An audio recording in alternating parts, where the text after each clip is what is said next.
devası Əlidir, Əli. Ürəklər ziyası, haqqın aşinası, pirlər atası. Ürəklər ziyası Əlidir, Əli.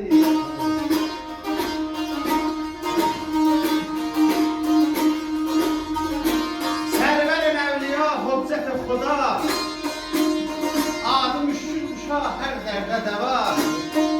Enzildə İlya, Bismillah'da və Qur'anın mənası Əlidir, Əli.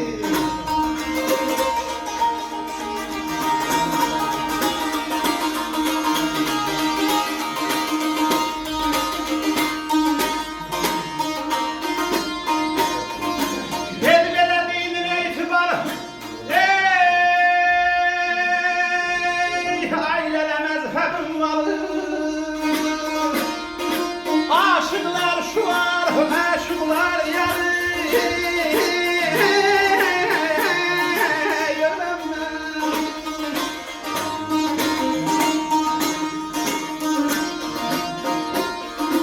Yine kızıl kalemler, ya bana meydan medarı.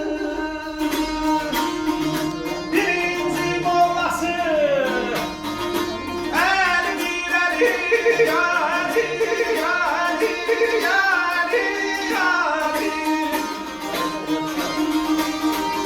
Yine birinci mollası, elbir eli,